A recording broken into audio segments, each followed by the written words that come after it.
All right. Good afternoon, ladies and gentlemen, and I welcome everybody to another episode of The Perspective on MOGBEDE Radio TV.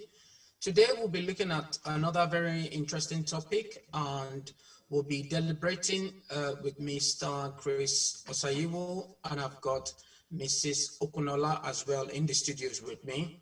And we are broadcasting live on Facebook. Just log into our handle, which is MOGBEDE Radio TV. On Facebook Live and also on YouTube Live, it's the same MOGBEDE Radio TV.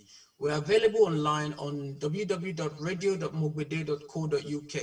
So you can tune in anywhere you are in any part of the world. You can also download our app on the Android market. So it's the MOGBEDE Radio app. So if you go on the Android market, MOGBEDE Radio app. This program is a program that tend to make changes. So we are not here to discuss about the problems only, we're here to offer solutions. And we invite technocrats, we invite people of intellectual capacity and from diverse culture, but diverse educational backgrounds to discuss with us on the way forward. What is it we're doing right? What is it that needs to improve? Today we'll be discussing about our Nigerian value. So the title of our discussion today is called, Where is Our African Value? So we'll be looking at the value system in Nigeria. How can we make it better? How can we improve the value system? So a close look at culture, tradition, and ways of life of Nigerians. I'm going to start off straight away with Mr. Chris to help us dissect this by taking the very first question. So the first question we're looking at is for him to introduce himself and explain the current place for the Nigerian value system. What do we understand by value system? Before I take him on, I would like to explain a bit more so that we all can understand. Every part of the world, every nation, every people, every race has got their value system. It goes from culture to tradition to religion, the belief they have for themselves, the respect they have for themselves. So we're trying to look into this a bit further, because if the value system of any race is wrong, or they don't appreciate or believe in their value system, it becomes a very big problem for them to progress or to actually actualize a few things that needs to make the race to work, or for them to respect themselves and then progress together. Today, I'll be taking on Mr. Chris first. Please introduce yourself, sir, and explain the current place for the Nigerian value system. Thank you. Yeah, thank you, audience. You're all welcome to the program today. Yes, as the topic is requesting for an explanation on the current place for the Nigerian value system. Yeah, it will be very important that we take a look at what value is, and before then we now look at its application to the different systems that a body of people have decided to imbibe. Yeah, value is the importance you attach to anything, be it a system or individual thing. So we are talking, so in terms of monetary value, you have cultural value, and you have relational value. These are all systems within the universe or a body of people. However, we also know that any system evolves from culture, you know. So there is also, and culture is a dynamic unit. So we say culture is dynamic, but the value that each one attached to their culture is the fundamental of the value of the system within which that culture operates. So if we summarize it, I will say the value system within the Nigerian context is a reflection on what the people, the custodians of the cultural system itself, within that system attach, the importance they attach to each unit and aspect of what makes up the people as a whole. Thank you very much. Thank you. Thank you. That's wonderful. Thank you so much for that wonderful introduction. I'm going to take on Mrs. Okunola on the what you see as the current value system in Nigeria and how the value system works. So what is explain the current place for the Nigerian value system? What do you think we have at the moment, and how do you explain this? If you're there, please, you can unmute yourself and pick on that question. Thank you. Thank you very much for the question. I think the answering question about values, I mean, values to what? To our culture, to our tradition, to our ways of life. I mean, we need to actually sort of separate that, because the word value can be sort of ambiguous. But if you're looking at it from when you said Nigeria value, also, Nigeria is a country, is a country with millions of people with diverse values. I mean, based on our traditions and cultures. You get what I mean? So for me, I don't feel that Nigeria as a country, we have a value. So, what I mean is, I don't think as tribes, different tribes of Nigeria, I don't think we have a value that actually links us all together. Something that we feel, okay, we do the same, we do something together. We dress the same way, we speak the same language, we have similar culture. I don't actually think Nigeria as a country has a value. So when you say which way forward, I would struggle to answer that question, actually.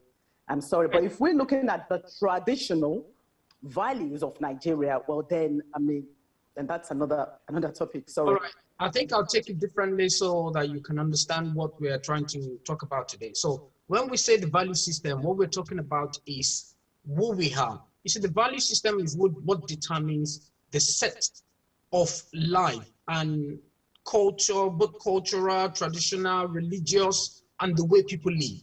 How do they perceive their culture? How do they respect? Even when you look at monarchy now, it's the value system that creates all these institutions in every country. If we take an example of Indians now, you see that they have the value system, they have their ways of life, their ways of dressing, their music. When an Indian speaks, you know an Indian speak. They don't try to copy an American. This is their value system. This is the way they believe. In Nigeria is a massive, like you rightly postulated, Nigeria is a big country with multiple cultures, multiple languages. So these are the value system. These are the things you will come to my country to see. How does the people look? How do they dress? How do they dance? What kind of music they play? So this all constitute the value system that we follow. But if you look at Nigeria as a stand, which is why we are discussing this today, you know that we tend to move away from our value system to copy other people's value system, the language, the music, the food, and all that. So are we still sustaining that value system we should be having, or are we now trying to incorporate other people's value?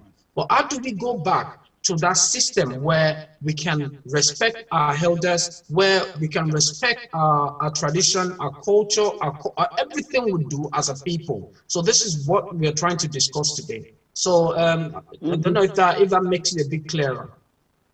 It does makes it a lot clearer, because you seem to be talking about how far we've gone in actually respecting our own culture. Absolutely. Okay, I think you said something very valuable there. The kings are the custodians of our culture. In Yoruba land, I would not be able to say much for the Igbos or for the Hausas, and which is why I keep on saying Nigeria as a country has different ethnic groups. And what Yorubas value, I don't know. I've actually, as a Yoruba girl, I would wake up in the morning. I was brought up to wake up in the morning, go on my knees and say good morning, sir, and good morning, ekaro, sir, ekaro, to my parents. I've heard this somewhere that the Igbos, be it just a joke, that they will just get up and kick their father, that, Papa, how are you? And they go in their ways. Whether it's true or not, I've never lived with an Igbo person. I don't really know, but I heard that. You know, I never lived with an Igbo family, rather. So just to, again, Nigeria as a country, we have, when it comes to traditions, yes, if we look at it from the kings, the obas, the rulers that we had in the olden days prior to colonization and the way the different kingdoms were managed, well, yes, things were easy because people had similar culture. What is a culture? You have similar language, you understand each other, or you share a language, you share the same ways of dressing, you share the same religion. I mean, the religion may be diverse, but you know, when it's Oshun, when it's Obatala, when you all share the same thing. You have a community. You have a society that shares similar culture. You understand? And that's why it's so easy for us as Nigerians to actually diverse or go away from our culture. Do you understand? Because one, we don't have similar language. When I'm saying something, somebody else would have a different view about it. We don't eat the same thing. We eat by kokore and everything. Some people eat tuwo, they eat, I don't know, what's the, edikaikon or whatever. Although people have tried in the cities to actually merge all these cultures together to make us sort of, to help to live in unity, but there's still, the differences are still there. And that could be the reason why the younger generations, these generations are not actually valuing traditions anymore. They see everything to do with traditions as being very dangerous. If you say you are an Ifa worshiper, some people say, no, I don't want to deal, I want tomboy Ifa, I don't want to deal with them. But people were not actually, we were not taught the basics of this in schools. So if we need to do anything, it's about going back to the curriculum, because that's where you start teaching people from the schools. You understand? But then what can you teach? What you teach them in Yoruba land will be different from what you teach in Igbo land, and will be different from what you teach in the North. You understand? So which is why I go back to what I said earlier, that the Nigeria tradition, for me, is a bit difficult to define. Thank you very much. Appreciate your contribution. And we will go to the next question so that we can understand this concept in more, to explain it in more detail. So I'll be going back to Mr. Chris. So the second question that we're dealing with now, so is, are Nigerians still respecting their value system? So are we still respecting our culture, our religion, who we are as a person, as a race? Are we still respecting our value system? Mr. Chris, can you help us with that question? Yeah, thank you very much. And before I respond to that question you just posed, I would like to go back and try to help us understand and present what I understand that Adenike was trying to say. You see, the first question was in relation to Nigeria as a whole. My thinking, my understanding of what she's saying is that, yes, the value system of the country as a whole is something entirely different from the individual units, individual people within that country. So there are units within the Nigerian country as a whole. So if we are talking about the value system of individual unit, for example, the Yoruba unit, the Yoruba culture is completely different from the value system that are being upheld by other units that make up the country. And that be the case, she is saying that if she can relate more or mainly with our own value system, in other words, the culture and tradition, the cultural and traditional value system of the units she belongs to. However, having agreed with her, if that be the situation, we must not also forget that value systems are supposed to be interrelational. In other words, I have my own value system. We have our own value system where I come from. You have your own value systems where you come from. Yeah. However, these value systems, they don't operate in isolation. So they must be interrelated, or they must be able to speak with each other.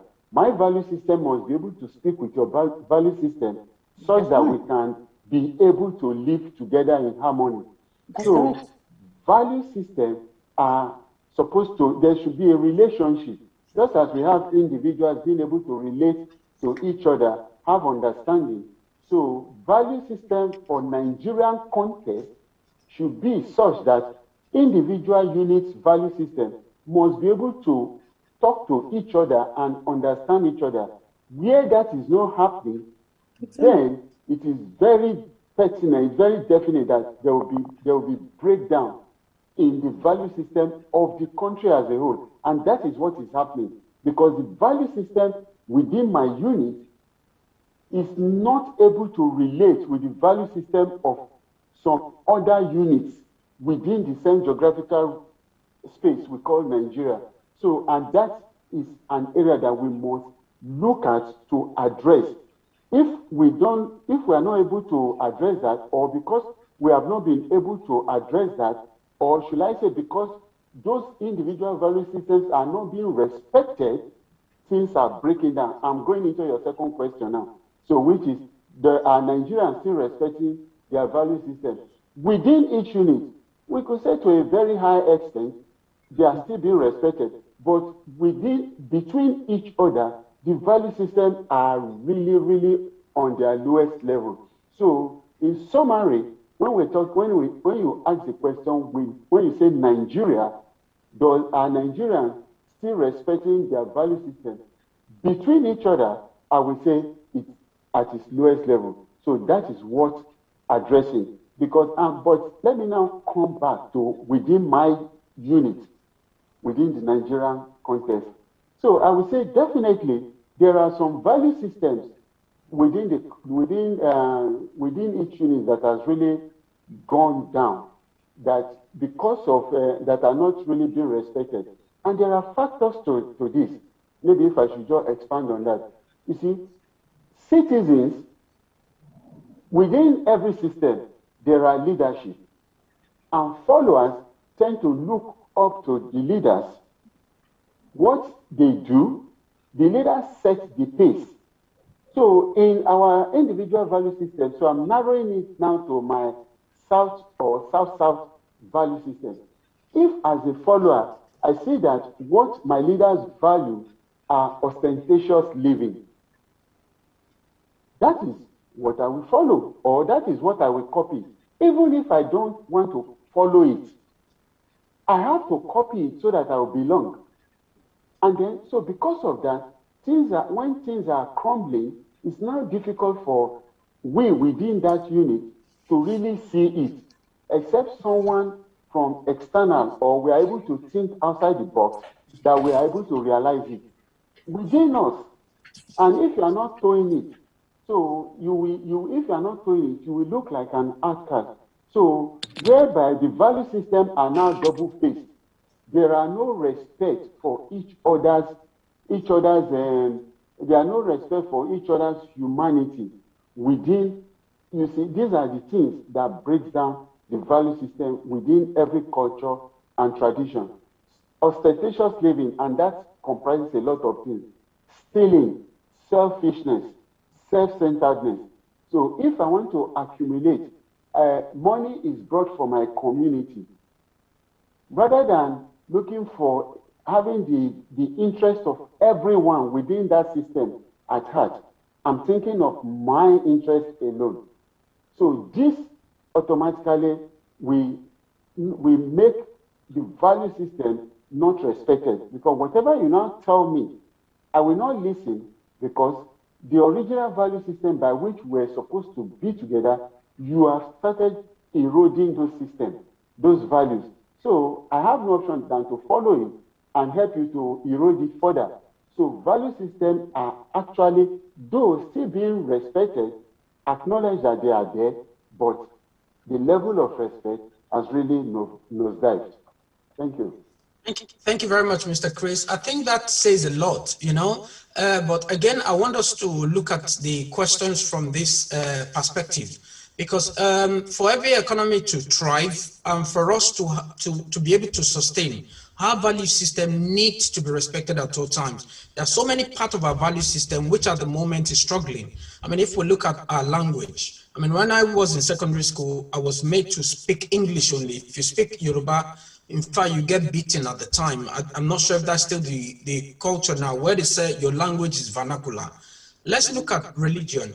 At the moment now, all the pastors and all that, they are burning down shrines and the gods of our land and things like that. So that is our religious value that is diminishing.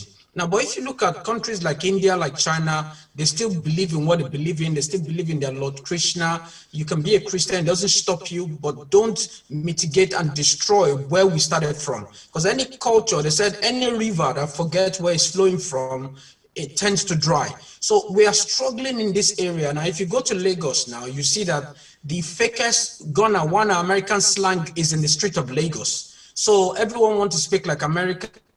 Everybody want to speak like British, even without even seeing what a flight looks like before. You know, so but what we tend to understand or now is to appreciate our value system less. Nobody wants to dress in as a Nigerian. You don't want to wear Ankara. You don't want to wear a kind of clothes. You'll be like, oh no, I'll look too cheap. If you remember. Mrs. Okonjo-Iweala, she's always wearing Ankara. It means that she's trying to bring out the value system. President Obasanjo never wears English dress. He always wears our traditional attire. It's not there for them to just do that. But the fact that this is who we are, when you see an Indian, you see the mark on their forehead, you see them dress. Even everywhere we are in the UK, we see them everywhere. But the last time I wore traditional Nigerian clothes out, some people are saying, are you not ashamed? If a boy is seeing you with this, how do you feel? So why are we running away all the time from who we are? And we are also denigrating our value system as evil. That the culture we have is evil. Our clothes is very diminutive. We can't match up with the rest of the world because of the way we dress, the way we speak, the way we do. How do we help ourselves to be better? How can we conserve this culture? What you need to understand now is, if, for example, you look at music, in previous years, we want to sing like Tupac, we want to sing like American, like British and all that. But now, when our musicians, all these our boys came up with their own Afrobeat kind of, you see, the whole world is respecting it, that music. I was in Jamaica before the lockdown in 2019, and I will say to you that everywhere I go in Jamaica, they were singing Nigerian songs. I went into a shop, and the lady that was attending to me, her phone rang. All she was, I can hear is, my woman, my everything. So Timaya music was playing. So I asked her, why don't you play Bob Marley anymore? They said, because Nigerian music has taken over. So this is part of our culture, our value system. Do we still respect it? Should we still continue to respect it so that we can move forward as a race? So this is what this is all about. How do we conserve? How do we preserve our value system? So that takes us to question number 3, and I'll take Mrs. Okunola to help us look into that. It's Nigeria's culture. So generally, it's not just one tribe or the other. Just generally, are we preserving that culture, the religion and tradition? Is it still relevant in this current world? Is our language still relevant? Are we still speaking it? I mean, I have a friend that's got about 4 children, came to the UK, they live in Yoruba land, and none of the children can speak Yoruba. Everybody speaks English. You speak Yoruba to them, they're looking at you like that. So what is happening? You're coming from Nigeria, you can't even speak the language. You don't even understand who you are. You don't even remember how to prostrate to your dad in the morning. You're shaking your dad with a hand. It doesn't mean that it's bad. I'm not saying those things we're changing to is bad, but do we have a culture? Do we have our own value system to respect? So I'll take on Mr. Okunola to address this first. Thank you, sir. I'm going to go back to something you said that I actually valued very much, and that is, you said you went out in Buban Shokoto, I presumed, and people were like, this is the thing, no one can condemn you unless you condemn yourself. Absolutely. Nobody. No one can condemn you unless you condemn yourself. Last week, just a quick one, I had a colleague, an Igbo man, who came to work in, you know, the modern way they sew the Buban Shokoto that is very fitted and very nice. Yes. And I said, look, I really, really like that. Actually, he was a student, not even a colleague, just a student coming into my team for the first time. So I was like, oh, you know what, you look nice. I appreciate that. And he said, oh, thank you. He didn't care. So that goes, just a quick example around that. And now to answer your question, your question is, have we actually lost our culture as a Nigerian, our values as Nigerian? Well, yes. Well, yes, we have lost it. And you've almost explained all that in every aspect. I mean, one thing that came to mind while we were talking was, I think what we had in common as a nation was the national anthem, says it all, arise, O compatriot, Nigeria's color to serve our father's land with love and strength and faith. The labors of our heroes. I mean, that was what people before, I mean, the older generation, and when I said older generation, I'm talking about previous like people like Baba, Wolowo, and the rest. Those were the kind of Nnamdi Ezekwe, the values that they had that actually brought Nigeria as a country to where it I wouldn't say it is today. It was before some people actually started doing things and everything sort of disintegrated. So I would say we've totally lost our culture. We have totally lost our values. The Nigerian value is gone, is lost. People are just sort of finding, you know, when people are like in limbo and they're sort of finding ways of managing things, and that is what is happening now. So you wouldn't want to see a young person, like you said, again, no one speaks their language. An Igbo person, an Hausa person, we would all prefer to speak English. And again, you cannot blame them because that is the language of communication for us. You understand what I mean? That you cannot.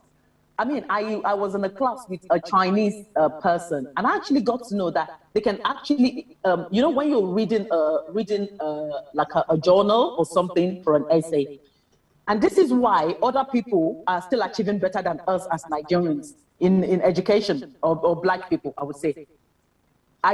What he did was he picked out the journal and clicked on something, and that it sort of interpreted it back to the Chinese writings, and he was able to read it much more easily. So I thought, you know what, I better try this. So I went on Google and I tried and changed it to Yoruba. If you tried, it was all over the place. I could not even comprehend it.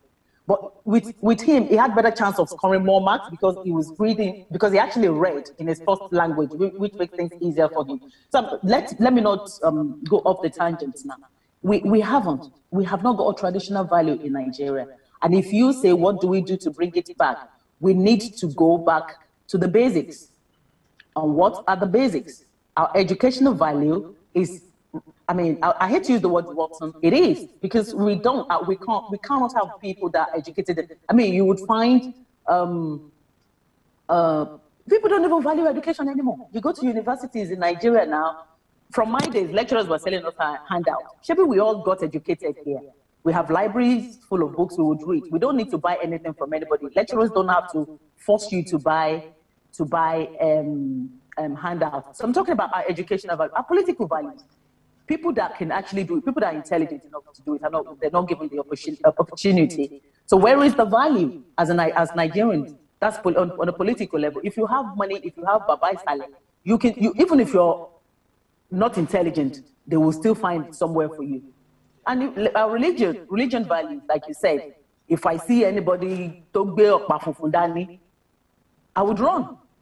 For why? Because I've been made to believe that that our value system is not good.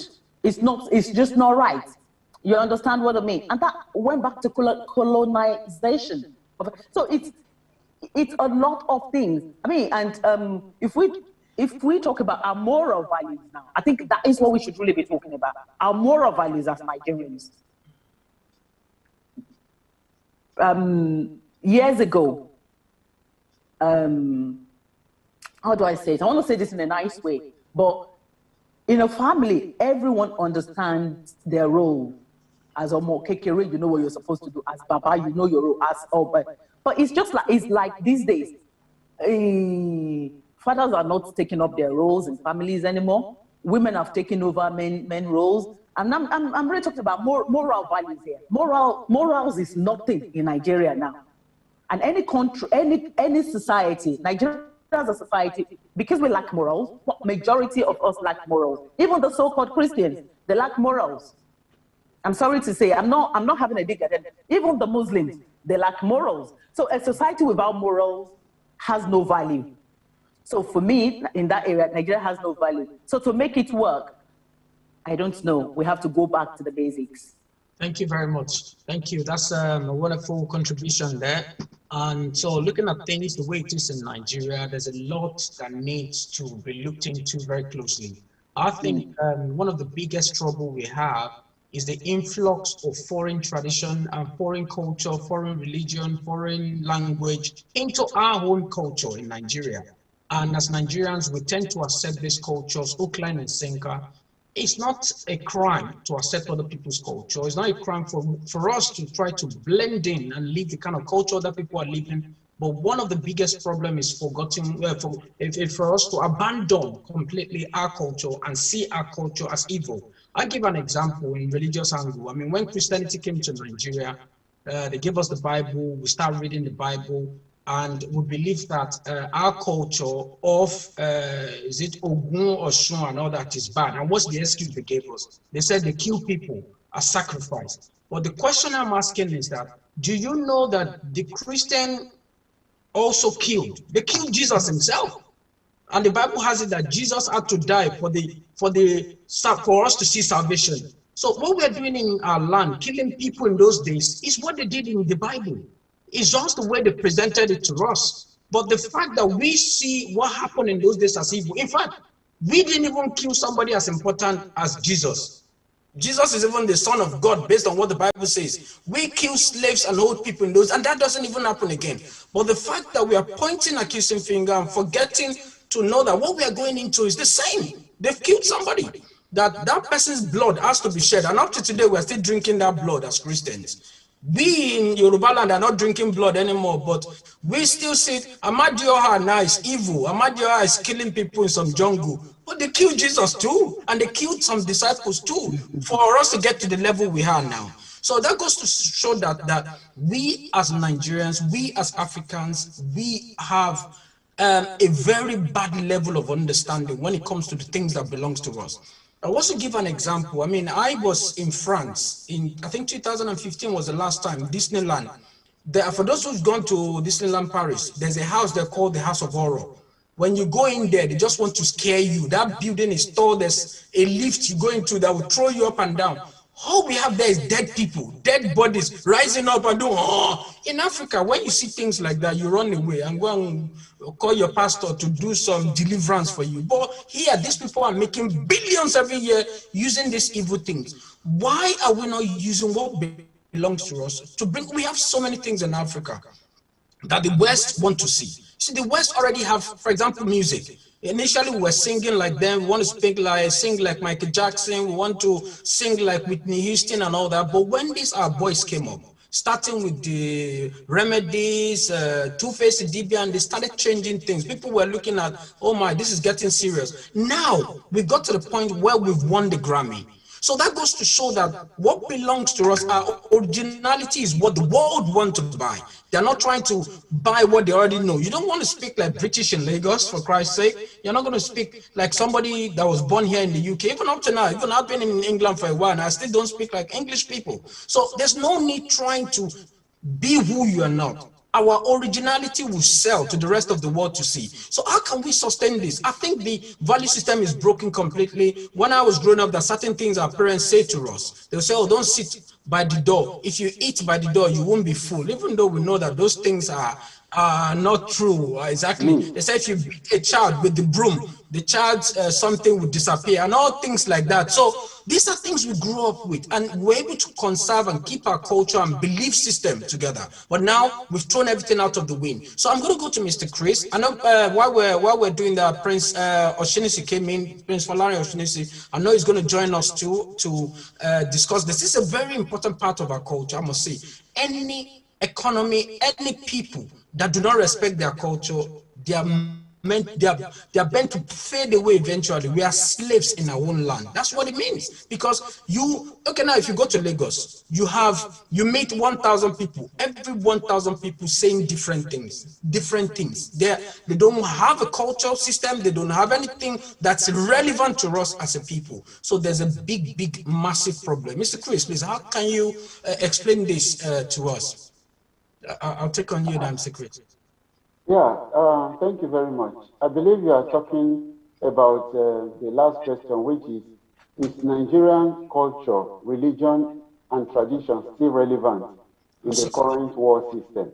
Yes, sir. Yeah. I would like to take it from where Adenike stopped on the issue of morality.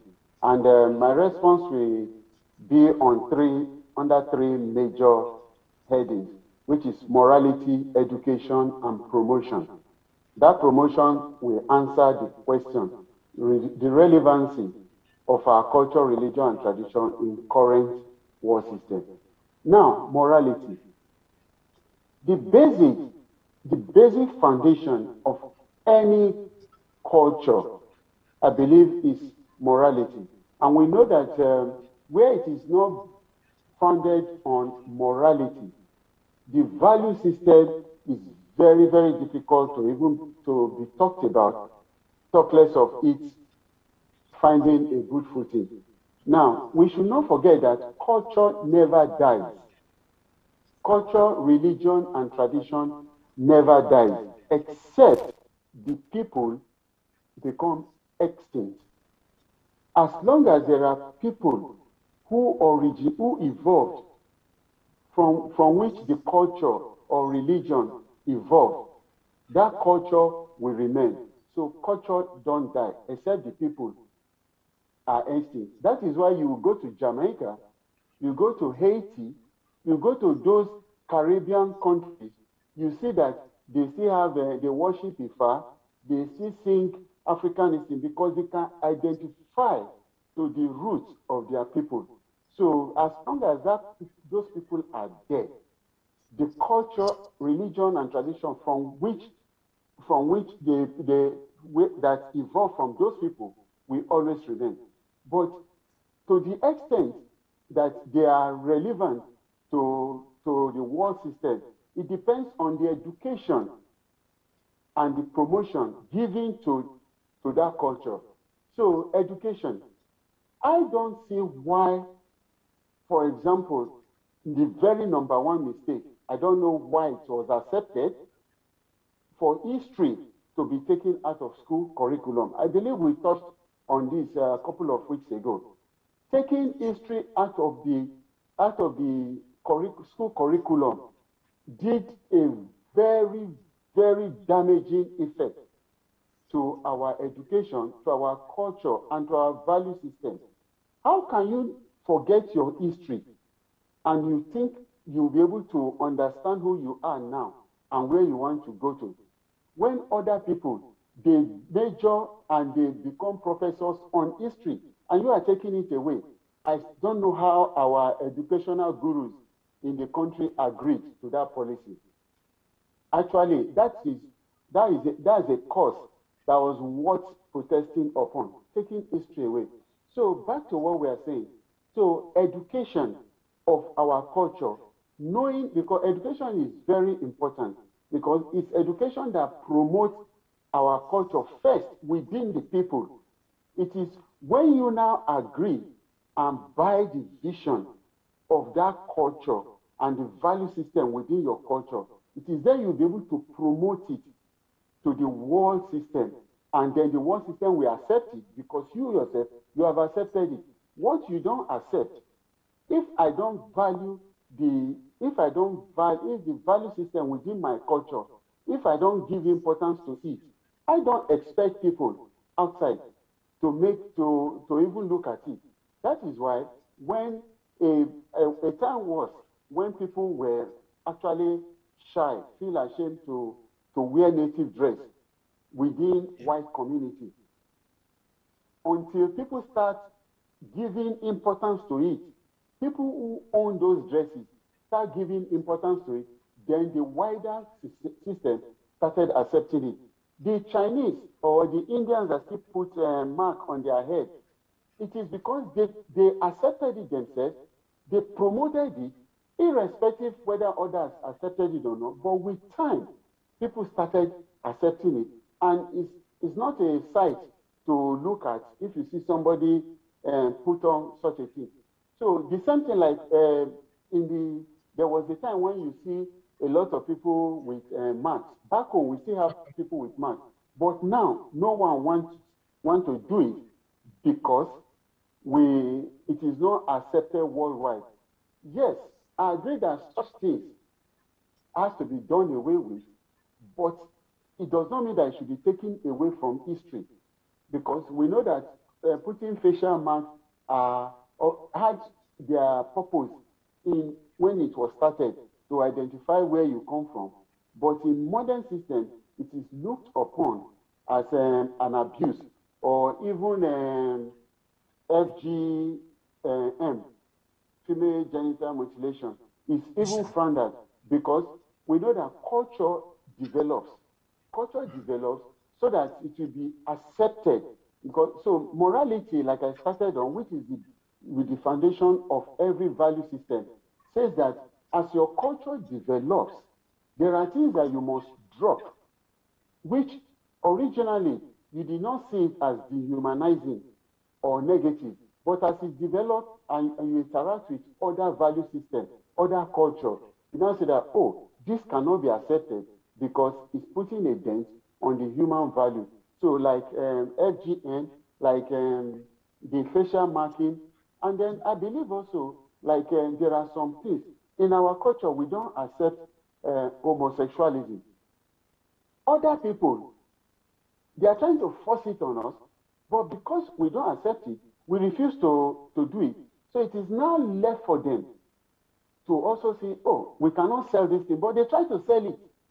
So it is from the extent you sell the value that your system upholds, which is also based on morality.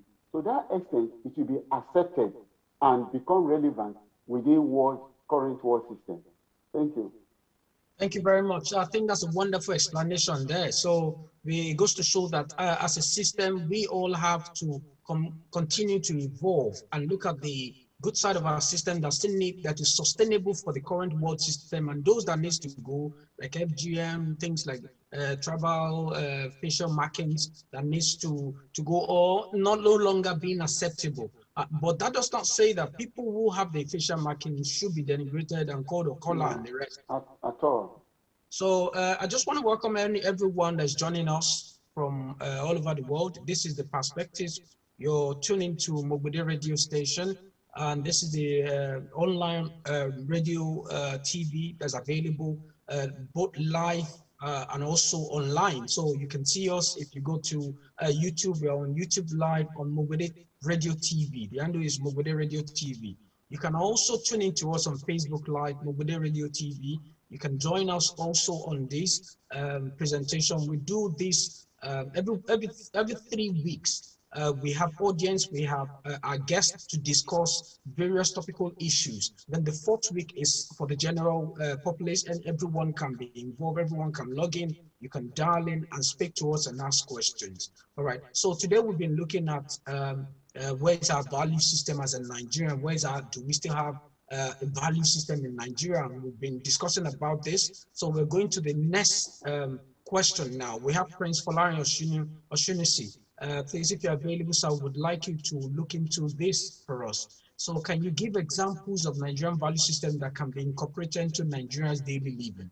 I mean, we've heard from Mr. Chris. Mr. Chris has said some of them need to go, but some still need to stay. But if we decided to throw everything away and want to be a German in Lagos, or want to be a British in Lagos, American in Lagos, or want to dress like German, we want everybody in Nigeria now literally want to wear suit. Nobody want to wear our own attires anymore. And if you look at it now, there are different designs that's coming out. I mean, I went to a party wearing a Nigerian design made from Nigeria. It was brought from me when my wife went to Nigeria the last time. And you see the white are asking me, they call it costume actually. Where do you get this costume from? I'll be like, these are our own suit. It's not costume. We're not superheroes. We are wearing our own clothes. And they loved it. I wore this my Hausa cap, and they loved this cap. They were even trying to touch it. So without us coming out, bringing out this our culture, the world will not accept it. So I'll give an example. I keep referring to music. Look at the music. Initially, people feel shy to play Nigerian music in Nigerian party. When I go to parties in Nigeria, in those days when I was growing up, it's Brandy we want to listen to, Sex and the Gang or whatever. Those are the people who want to play. If you put Sonia there, everybody walk away from that party. They'll be like, what? That is not good enough. So, but now things have changed. We've seen that things have progressed beyond where we've been. So we've really progressed a lot when it comes to the music industry. And recently, one of our young musician, Burna Boy, won the Grammy. So that shows that we really have done very, very, very well. So, all right, I'm good. Before we take the next question, before we go to Prince Oshiniji, I'm going to go back to the studio. We need to run a quick advert. So after the advert, we'll continue to discuss it because it's a very interesting topic and it's something that will evolve as we progress today. So I'll go back to the studio now for the short break.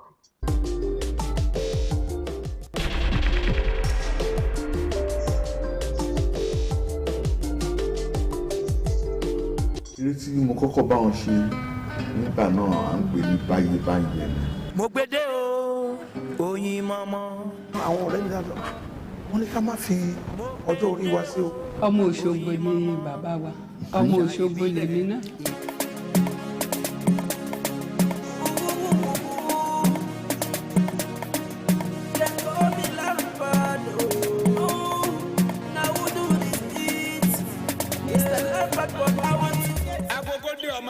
Kágó àjàníwọ̀lú tí mi yàrá pẹkẹpẹkẹ ètò káàrọ̀ ọ̀tọ̀ ló balẹ̀ gùdẹ̀ sórí ìkànnì tá a wà yìí MOGBEDE lètò àrà ọ̀tọ̀ tó balẹ̀ gùdẹ̀ sórí ìkànnì tá a wà yìí ó bẹ́ẹ̀ bá wá fẹ́ sun nígbọ̀wọ́ abẹ́ fẹ́ polú ọjà nílẹ̀ ẹni àbí lókè òkun ẹ kàn sí wa lórí àwọn ẹ̀rọ ìbánisọ̀rọ̀ wa wọ̀nyí MOGBEDE ètò ní MOGBEDE.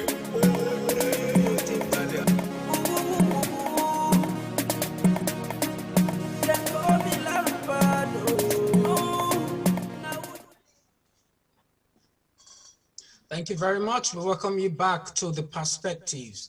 The Perspectives on MOGBEDE Radio TV, and anywhere you're watching us from, you can see us live on YouTube. MOGBEDE Radio TV is the handle, is the channel. You can see us on Facebook Live as well, MOGBEDE Radio TV.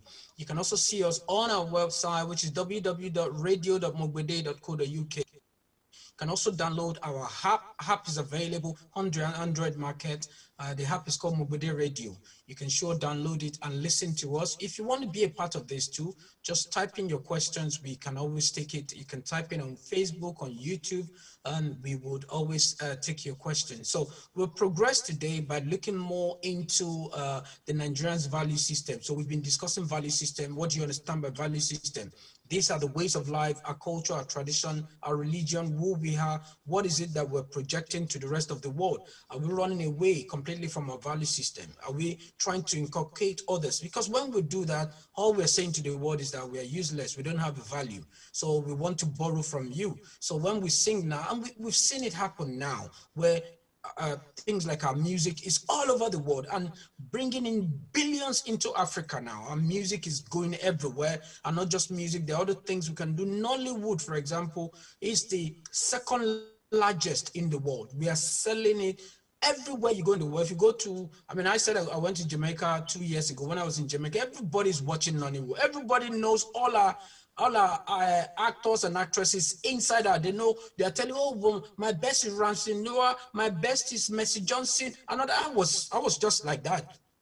You know, so it's important that we appreciate ourselves and we appreciate our value system, because that's the way that the world takes us. The way we come across is how the world takes us. So I'm going to take on Prince Folarin now. If you're there, sir, can you just unmute yourself and help us to look into this question? So if you can give an example of value system that can be incorporated, what do we need to do away? Mr. Chris already started that. Tribal marking may not be too relevant anymore, FGN, and so our religion, our culture, what do we need to incorporate to make the world accept us more as a people that's got a value system? Mr. Folarin, Prince Folarin. Thank you very much. Thank you, sir. Good afternoon. Good afternoon. My many apologies to you and everybody for joining late. And secondly, Mr. Olaifa, I have to thank you for that piece of note you sent to us. Kudos. Thank you, sir. Now, when we say our value system, what do we mean by value? The importance. Right. As we Nigerians, have we lost our value system? I will tell you correctly that we've lost a lot of our value system. Let me start with education. Mr. Olaifa, you and I and everybody on this prestigious station benefited from qualitative, I'll repeat, qualitative education, free education. But do we still have that qualitative free education at the moment? No. At the moment, we have quantitative, expensive, less value education. We lost our education system since the Christian faith and the Muslim faith that attach more importance to education, where you find all these Pentecostal churches with secondary schools, universities, where the less privileged, the poor people, daughters and sons, cannot afford that. The cost of the education system, they are not valued. During our own days, we don't need to pay any lecturer before we get any handouts. We don't need to pay any lecturers before we pass our university.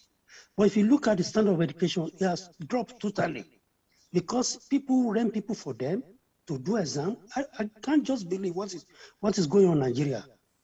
Now, if you don't put your back down for a lecturer, you cannot get you cannot get the degree, which despite the fact you are the best student.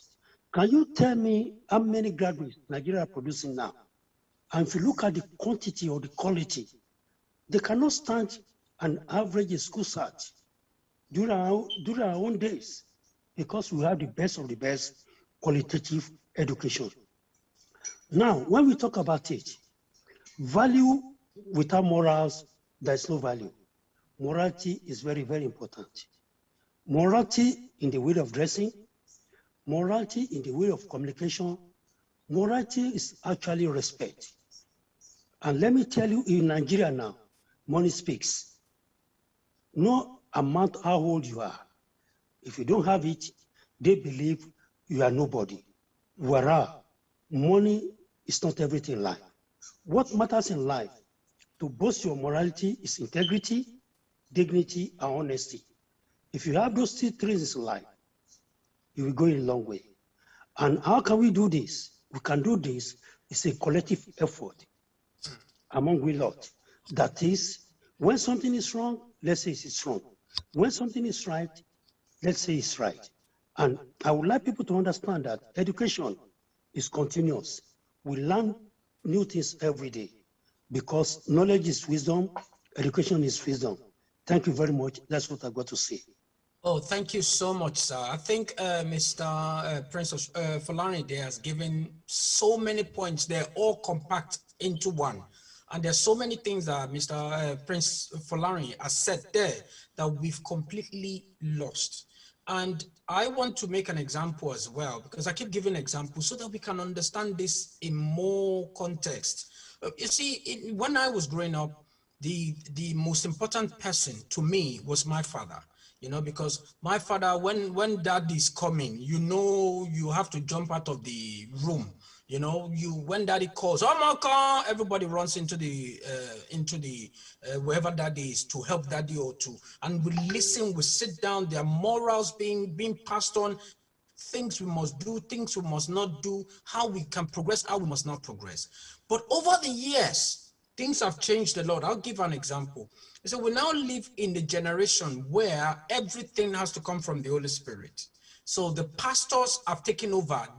You know, before, wife will respect the husband. This is our culture. You see, sometimes when my mom is giving my dad food, she kneels down to give.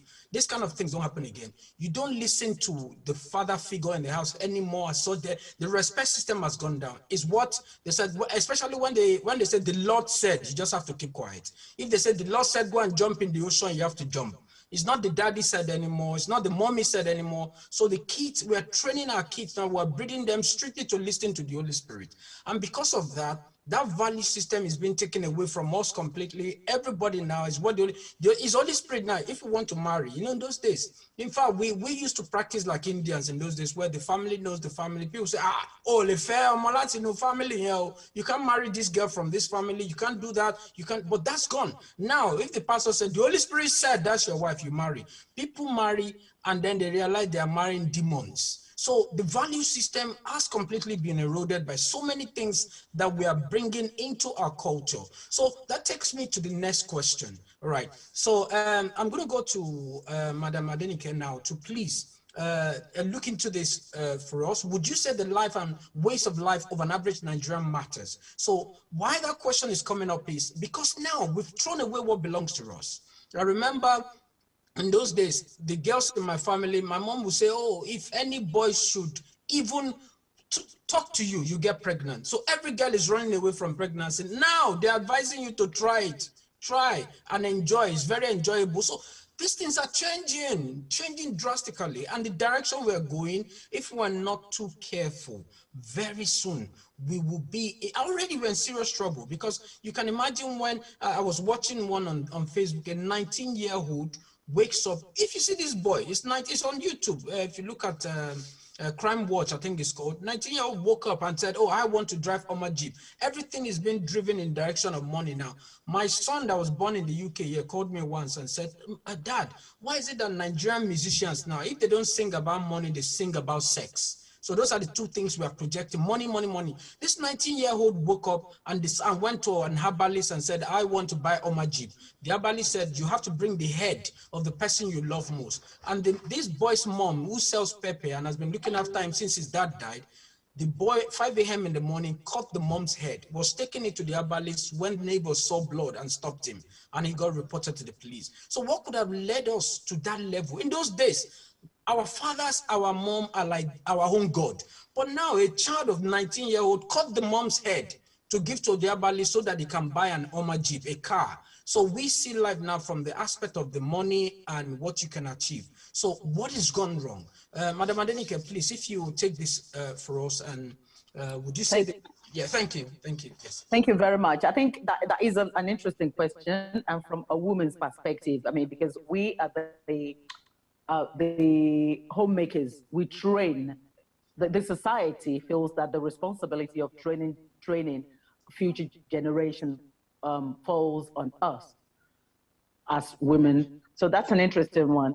But before I actually answer your question, I mean, just to buttress your point, something you said, I watched a video of a 21-year-old boy, 21 or 23, and he was caught with his mother's clothes in his hands. He wanted to take it to Babalawo to go and make to show Gowo to do juju. And the police officer asked him, why?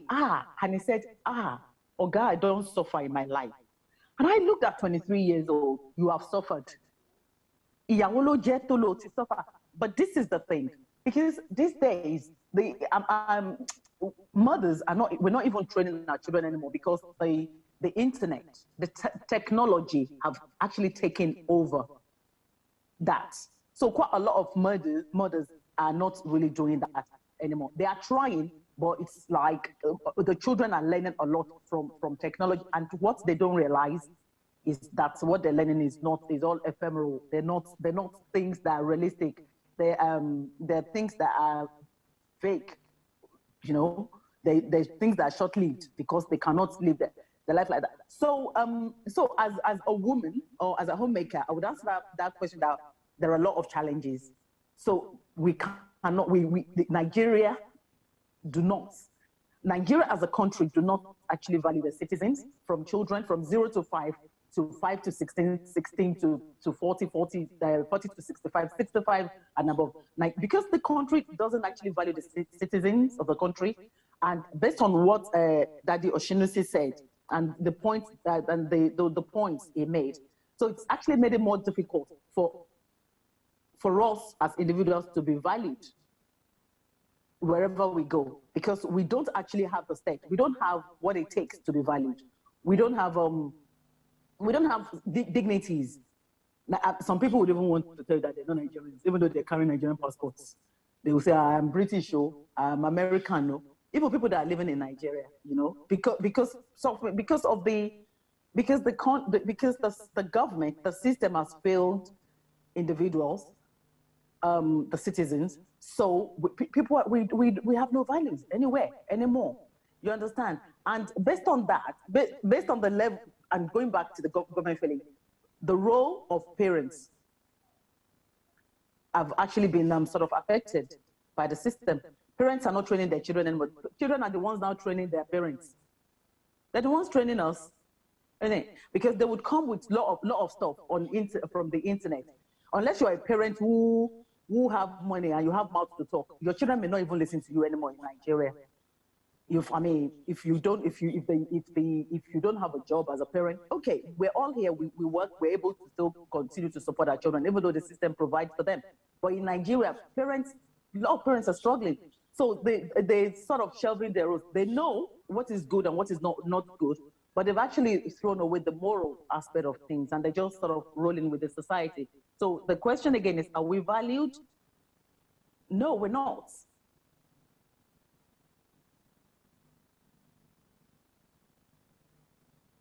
Hello? Hello, I think she's finished, yeah. Yeah. Presenter. Oh, thank you very much. I think my speaker was muted. Thank you so much. That's a wonderful contribution there. I really appreciate that input. So it goes to show that many things are failing.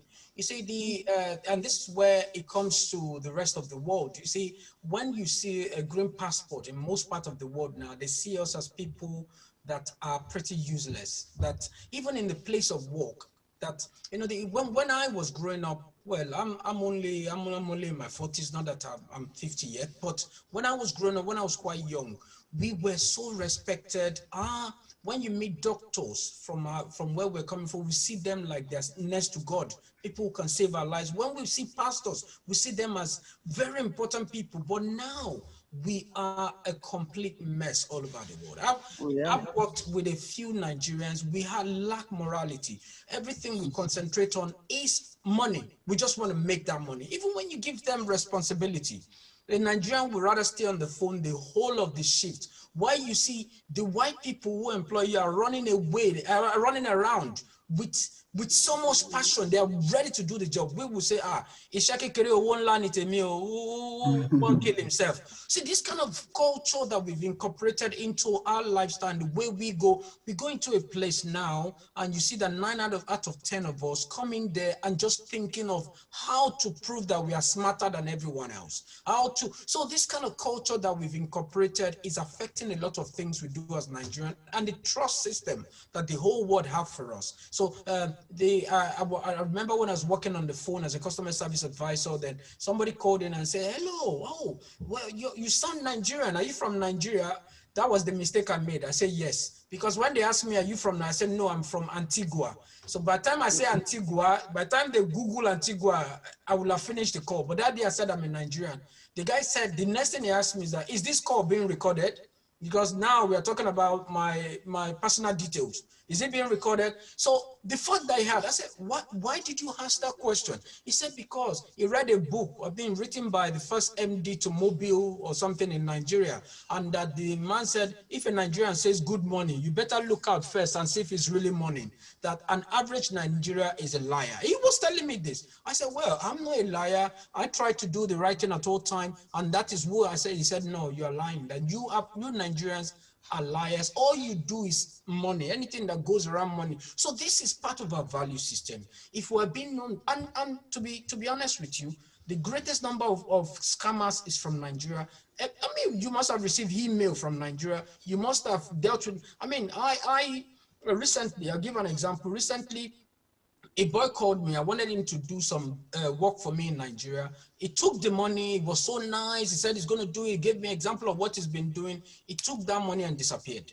So I didn't see him again. He didn't do nothing. And I kept quiet. And, no, about a month ago, he called back to me and said, oh, I'm only 21 years. Please, can you forgive me? I know that I've duped you, but because now I'm a born again, I want God to forgive me and I want you to forgive me too. So that I know. So I said to him, are you returning the money I gave to you? He said, no, I've already spent it, but I still believe that you can forgive him. And I said to him, till death do us part.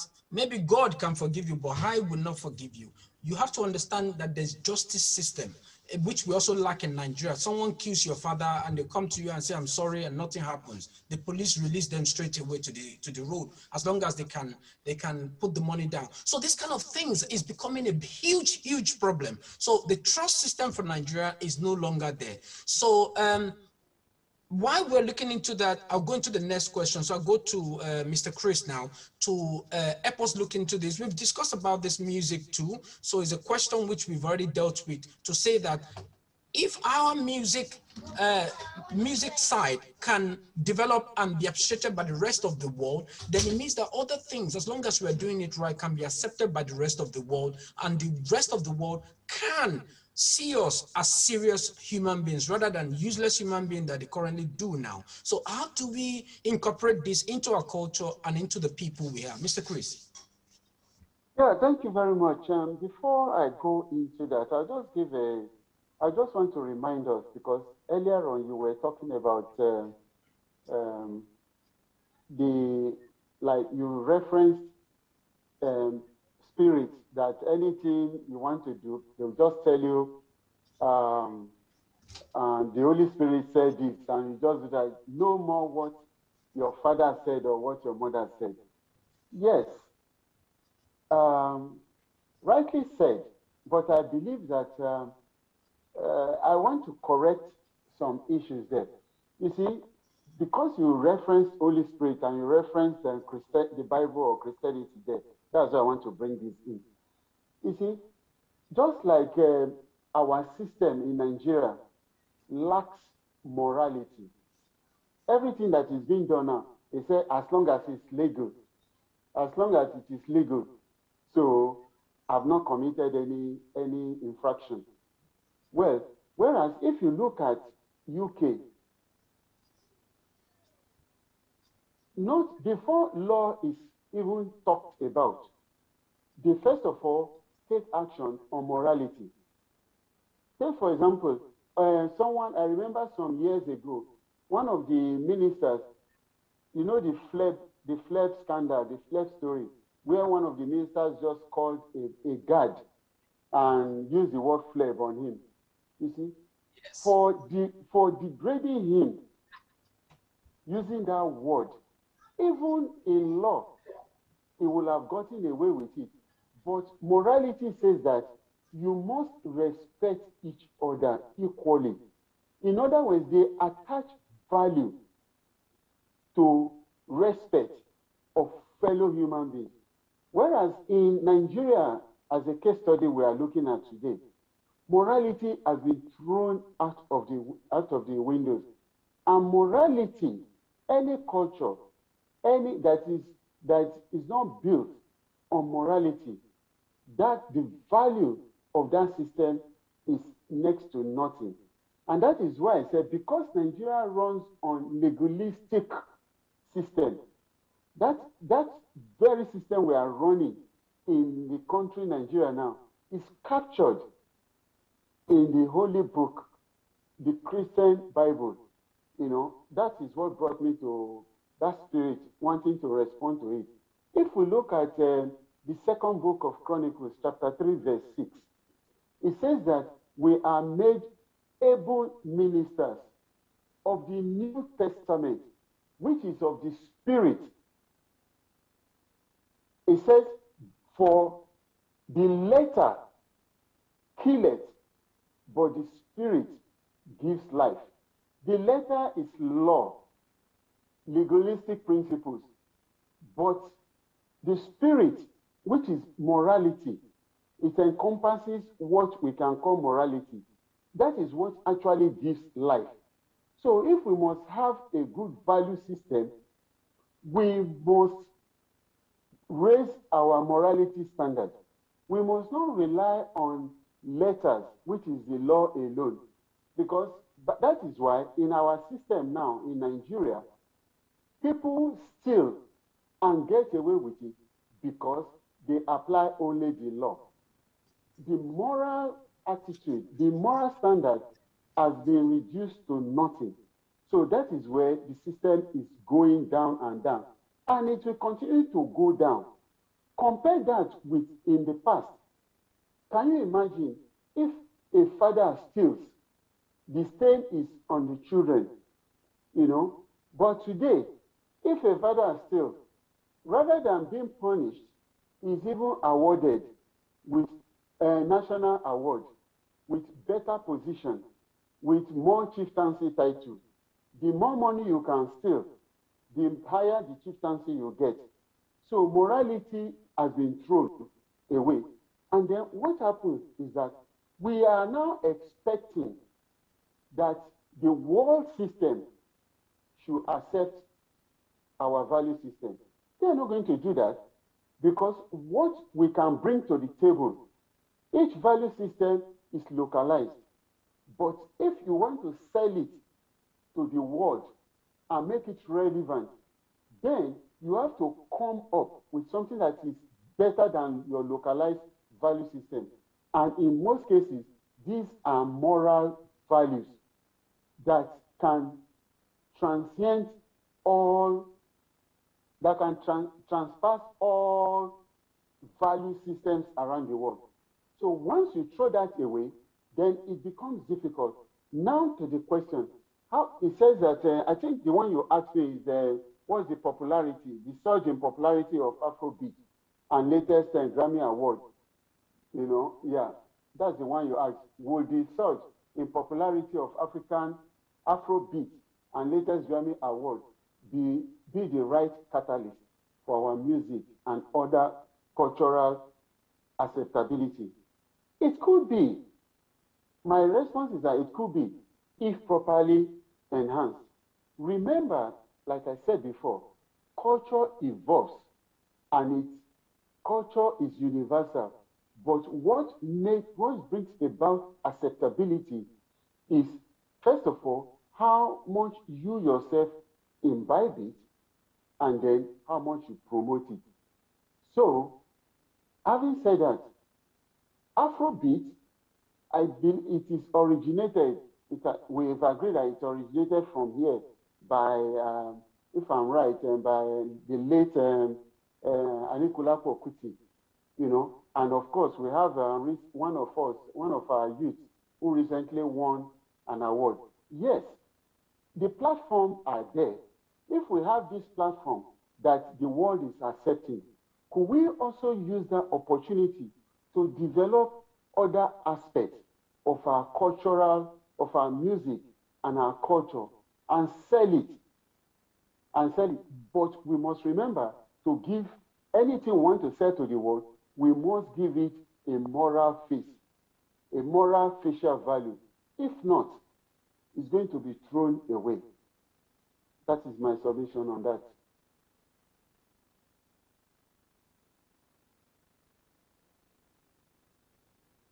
Thank you very much, sir. Yes, I really appreciate your input there and the way you've dissected that issue. So it goes to show that if things are done properly, the rest of the world can benefit from us. I mean, if you look at the rest of the world, for you to see an average black person, if you see 10 black person, I think 7 or 6 is Nigerian. That's how much we have. So anything we do, anything we say, how we come across to the rest of the world goes a long way at showing how much acceptability we have as a race and how serious we have. If you remember, recently the last president of America said that Africa is a shithole because we don't understand how life works. And that became a very big issue. But looking at him, in all fairness to him, there's so many things we're doing which does not conform to the rest of the world. So like we're saying, any culture, any race, any people who have completely lost their value, they have nothing to give to the rest of the world, because the way the world is now, we are still coming to be the pest, where all our kids now still going through the desert to get to Europe. We still want to run around. Everybody don't want to do anything Nigerian. Nobody want to stay home and really develop home, because we don't have a home at the moment. The home is taken over by by all sorts of strange things. When you see what is happening and the rate of kidnapping, we're now battling with herdsmen, we're battling with everyone wanting to break away. So we have so many distractions that's not making us live the ideal value-oriented life that we should be living. That will take me to the next question. I'll go to Prince Shinisi now. So how can we encourage more of our originality and value to be taught and appreciated by young populations? Because as things are now, the kind of mind that the young ones have now, in fact, from the age of 10, 11, if you see what is going on in the head of our young ones now, oh my God, when I was growing up, 70 years old person in Nigeria doesn't have the kind of mindset they have now. They just want to blow. They have blood in their eyes, and you can see it. I mean, when you go to Instagram, that's where the youth, you see a lot of them. If you see the kind of life they're living, what they are projecting, oh my God, is pornography, is money, and all sorts of things. But even the music that we're talking about that's helping Africa a bit and making us realize some money, if you see what they say, Jesus Christ, in a generation, I don't believe that we as a race, with all our culture, with all our religion, Christianity, Islam, blah, blah, blah, traditional and all that, we could say that openly. So it's important that this issues is looked into. How can we help these young people? Because they think this is the right life to live now. How can we correct it? Even in Europe, the kind of things we say in our music, they don't say it here. If you see a musician say it, it will be, I've not had it. I don't know if you have had it, but it's getting to a very dangerous level. Prince Falani, we'll take you to help us with this question. Thank you, Mr. Olaifa. Now, I want to tell you something. We Nigerians can make impossibility possible if we want to do it. We know what to do, but we don't do it. We know what to do, and we don't do it at the right time. Now, I will tell you. Let's take, for example, a father who never sleeps at home and who always go around, he will not come home for 2 or 3 days. What value is he giving to his children? Number one. Secondly, the mother who is also busy attending one party to another, Friday, Saturday, Sunday, what value is she preaching to our children as well? So that responsibility of promoting our values rests on we parents. All what we are after, money, money, money. And the rate of exchange is 800 naira to £1. And I want to complete my mansion in Lagos and Nigeria. Who is going to inherit it? Is it the children that did not train up that I have not taken to Nigeria? What is my value then? It's useless. So our values has to be incorporated through our children. Our values has to be sold for our children just because of continuity. Because what we do, what we say, what they see is what is digesting into their head. Now, when you are not at home, what do you want to know what your children are doing? You find them bringing their friends home. You don't know what they're doing. You don't know which movie they are watching when you're not at home. And if you look at the nature of the social media now, it has the good, the bad, and the ugly effects of it. And I still sit down and look, how could a 21-year-old kill somebody if not because of money? And when you look at it, look at what you just said. Somebody who took a mother's clothes, taken to Abalis just to make money. You see, all these things rest on the parents. And when you look at it, what our wives played in the role of our children is very, very important. Because a motherly role is very, very important in raising up children. Now, I want to tell you something. The Igbos, they value their culture more than we Yorubas. Excuse me, I could remember there was a year when we went to Carnival on the rebellion of Ijebu passation. We put on our traditional dresses. You can't believe it. All these white men, they are bringing them money, like 200 pounds, that just to give them the agbada alone. Because with the beads, but we don't appreciate it. And when you see the way some of our women dress at parties, you'll be ashamed of yourself. Is this a Yoruba woman? Now, when it comes to our music, music communicates. Music gives us information. Music interprets.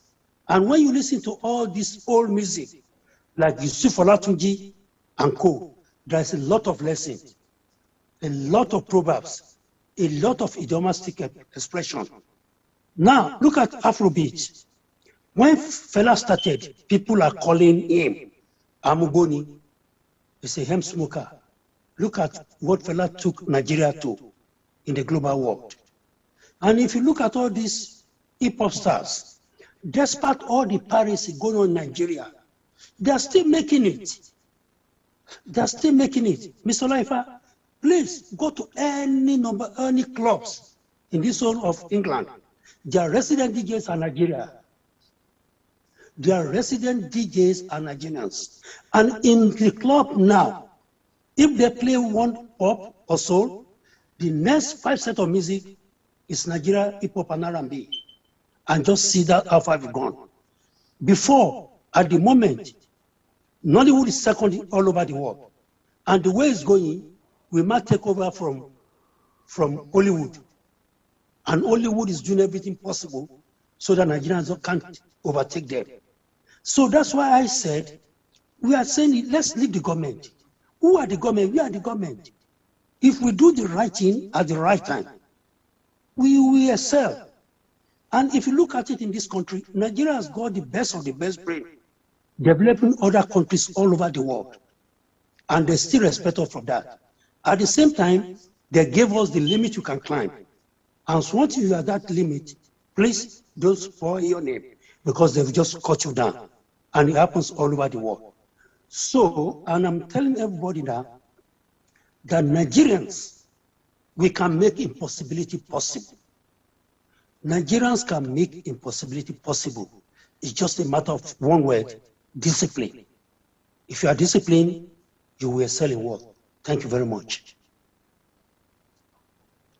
Thank you so much, sir. That's a wonderful contribution there, and it goes to show that if we want to sell our value system, as long as we're doing the right thing, we have the world at our beck and call. You see, we have to understand that there's now close to about 8 billion people. Unfortunately, coronavirus came and cut down quite a few people. Even with that, the world is still developing. You know, even with the number of deaths that's come from coronavirus. So it goes to show that if we do the right thing, Prince Folarin was saying that if you go to a restaurant, it's true.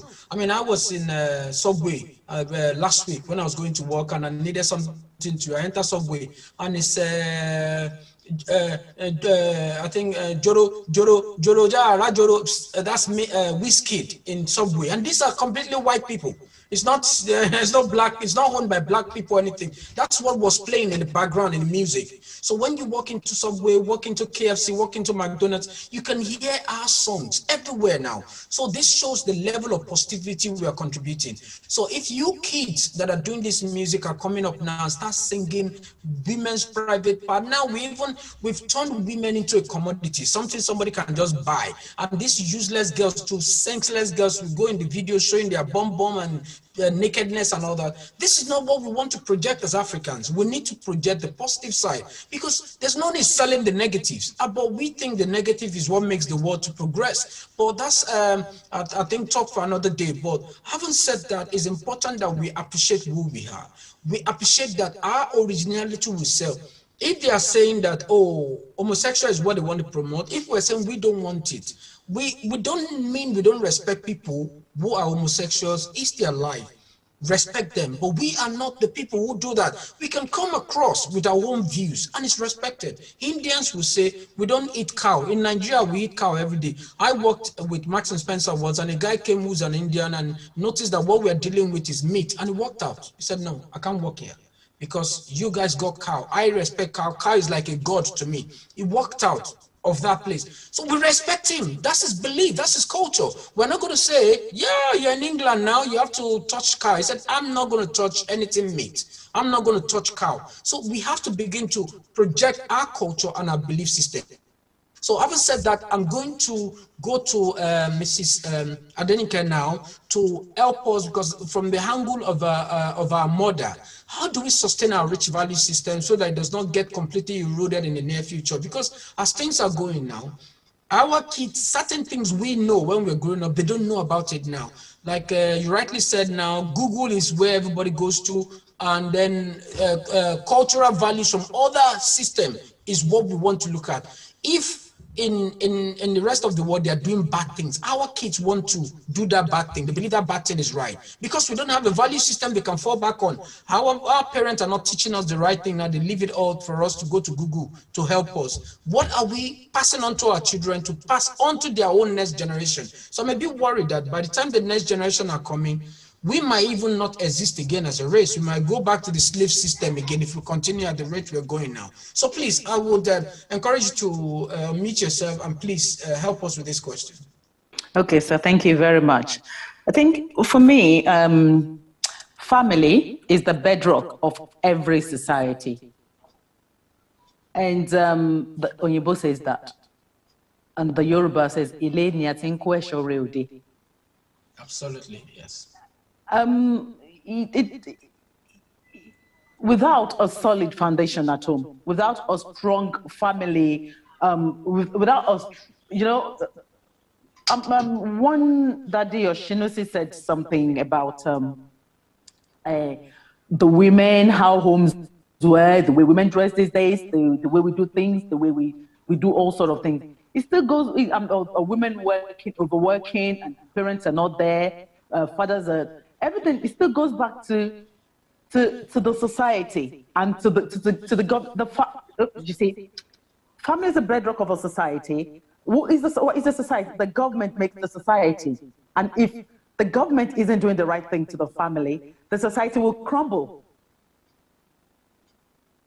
You can see the sort of the interrelationship between these three things: the family as a bedrock of a society, the society, which is the government, as what the family depends on to survive, to do the right thing, to actually even to define our moral values, our moral standards. A parent who I mean, I would not use England as a benchmark. I would talk about Nigeria now.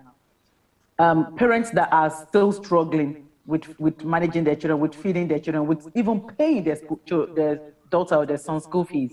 I mean, a friend of mine said to me, my old schoolmate, we were talking, and she said, Nike, I told my daughter, hey, if she sleeps and have a dream that she's in one of those university, I told her to go back to sleep. If it's federal university, she can go to, but all this expensive, we cannot afford it. But some parents would be like, okay, I want to do it. And they would start, I want to give my children the best so that they will be able to compete. You know, I want my child to go to Winners University. I don't know what the university is called, Babcock, and all these expensive universities. And they would start struggling, then losing the focus on what is important, the children. And then that comes back to haunt the society, not just the family, because at the end of the day, the impact would come back to the society, which is what we're talking about now, that the current generations, they've lost face of their responsibilities. They're not, when you say arise a compatriot, we would all stand straight. I mean, I'm talking about our generation here. I'm in my 50s. We'll all stand straight. If you tell a 20-year-old to arise, he would ask you, is there money there? I mean, I've got nieces, I've got nephews. Big mommy, what is involved? Money. If money is not involved, they don't want to arise. Nigerians call obey. Who are they to respect? If you don't have money, they don't respect you. I still go back to that anthem, and that is really what our generation held as values for Nigeria, and that is not there. So how can we teach values? We have to go back. The government has a role to play. Our media system has a role to play. I remember when we were very young in Oyo State, there was a thing that I still remember clearly about women that were always going out. Money, I'm sorry, I'm going to say this in Yoruba. It will be like, ara ilé ẹ̀ náà ló ń bọ̀ yẹn, ewé atúrí lọ lé ní òtẹ́rù dẹ́dẹ́dẹ́ tẹ̀ kàn dúdúdú títorí ò jẹ́ kí tọrùn ò dúró. And the woman will respond, kì í ṣẹjọ́ èmi náà, àwọn ọ̀rẹ́ mi náà máa ń pè mí, tó má dẹ̀ pè mí mi lè ṣe kí n má lọ torí ọjọ́ tó bá máa kan èmi náà. And then there was an extension of that says, aṣọ máa fàyà, ọ̀ṣọ́ máa fàyà, ọmọ ẹni lọmọ ẹni. You know, these things, the media has a huge role to play. I'm not going to mince my word. Religion has failed Nigerians. The religion was there to give up. It has totally failed Nigerians. And until Nigerians realize the role of religion, in that religion is separate, you understand, to family structure. It's not separate to family structure, but people are actually using it to actually, they're using it to not break. I mean, some are using it for positive things. I'm not going to just say, but until people actually realize that religion, the government has a role to play, religion has its own role, the media has its own role, education has its own role, all these things, the family is like in the center, everything has a role to play to make the family system work. And if they all don't play their roles right, the family system will fail. And once the family system fails, the society fails. And once the society fails, the citizens of that society will cannot be valued. So how can we teach it? We all have to. Everybody, every system of Nigeria has a role to play in making the family system, which is in the middle, works. And once that works, then the rest is easy. So that's really my take. This is not a woman's role. If you're a woman and you have a role to play, but the society doesn't allow you to play that role in the right way, well, then you'll be handicapped.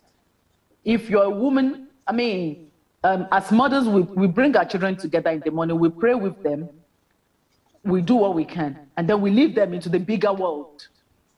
Do you get what I mean? We leave them into the bigger world. We send them to go with prayers.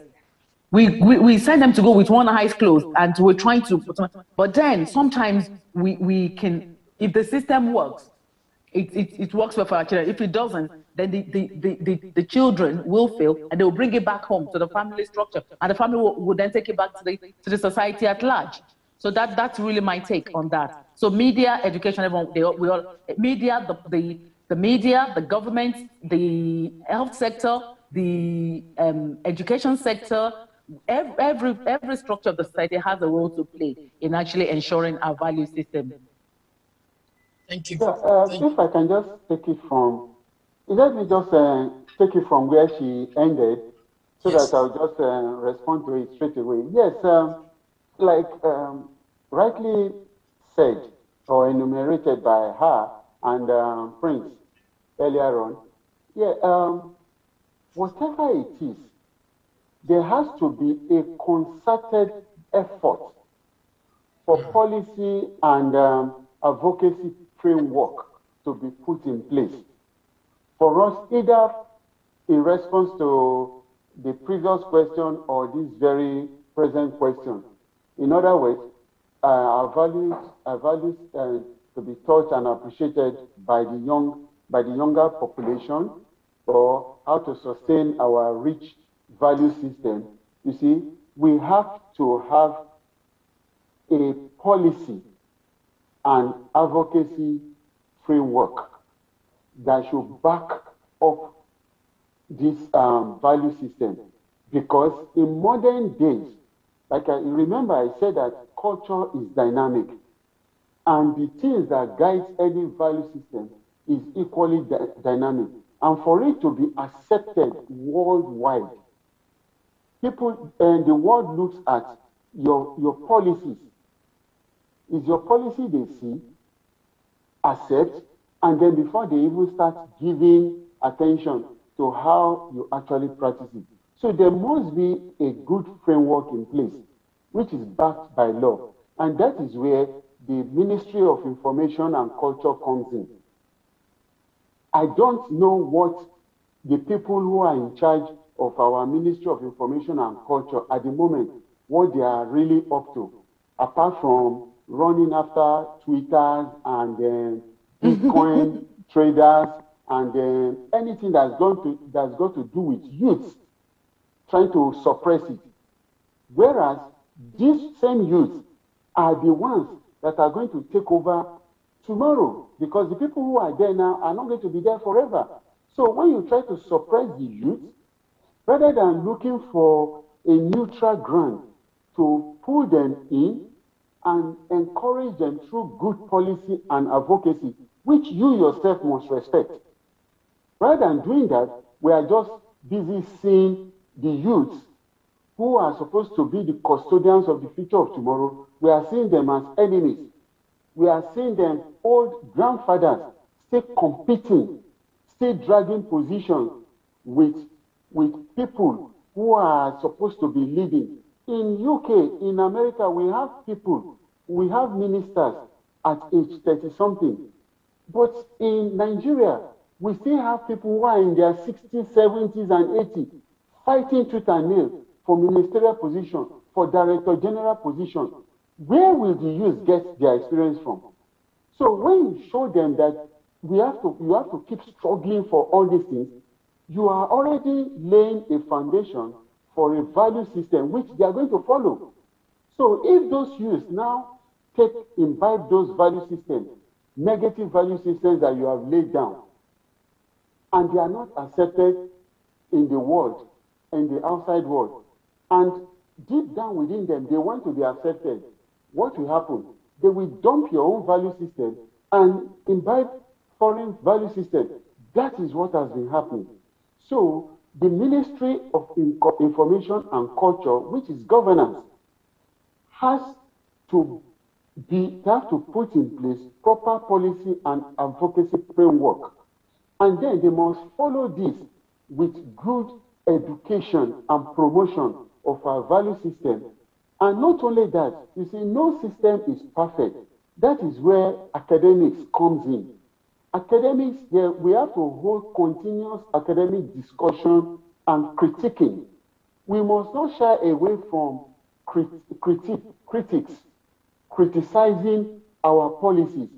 It is through those critics and discussions that we are able to plug continually the loopholes within our policies, our political policies and our advocacy framework. So we must welcome it. We must be upfront. We must be open and not look at every opposing views to our own as antipathy or antagonizing or hatred. If we still continue having that outlook, our value system, not only will it continue to go down, it will also not be accepted in the wider world.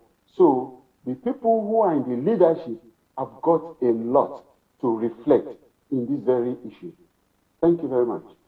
Thank you so much, sir. That was a wonderful, you've taken it all on board and you've really dissected it. So starting from what Mrs.